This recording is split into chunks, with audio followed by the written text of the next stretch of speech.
Nagpaliwanag ang PNP Criminal Investigation and Detection Group kung bakit sunod-sunod ang pagtanggap ng bisita ni Senator Rodante Marcoleta na kasalukuyang naka-hospital arrest sa PNP General Hospital. Ayon kay CIDG NCR Chief Police Colonel John Giagi, personal na request ito ng senador.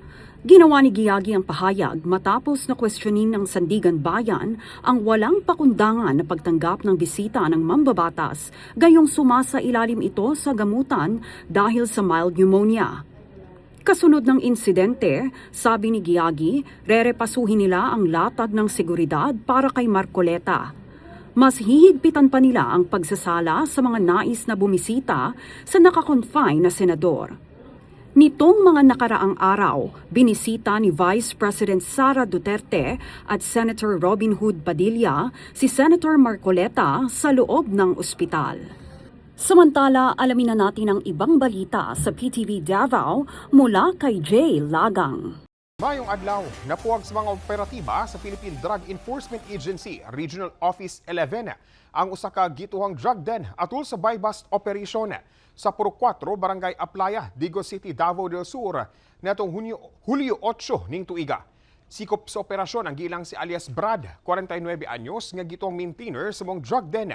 Human nga gituang nagbaligyaw og usa ka pakete sa gidudahang shabu nga nagkantidad og 8 million pesos. Darakpan sab ang iyang live-in partner nga gilang si alias Erlinda nga gituang nagtrabaho sa mong drug den kauban ang duha ka gituang bisita nga gilang sila alias Jeffrey ug alias Julius.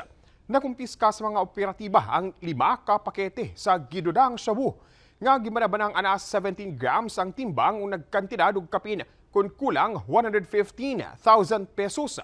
Ang tanang dinakpan magatubang sa kasong paglapas sa Republic Act No. 9165 kun Comprehensive Dangerous Drugs Act of 2002. Mibisita si Presidential Peace Advisor Secretary Mel Senen Sarmiento sa Camp Bilal sa Lanao del Norte natong Hulyo 3 ning tuiga.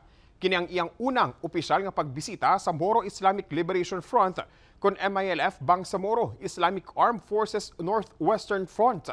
Ato sa mong pagbisita, gisiguro ni Secretary Sarmiento nga parayong ginapatuman sa national nga gobyerno ang ilang mga kasabutan ilawom sa Comprehensive Agreement on the Bangsamoro.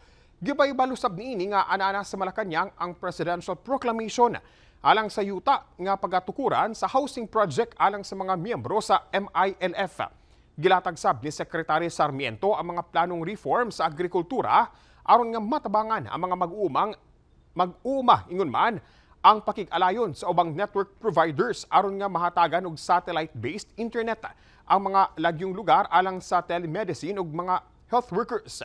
Nagpasalamat sab si MILF Commander ug Member of the Parliament Abdullah Macapaara sa mga proyekto sa gobyerno ug gisiguro sab niini ang ilang padayong suporta sa proseso sa kalinaw sa Bangsamoro.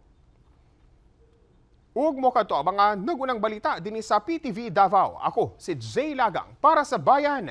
Mayong adlaw.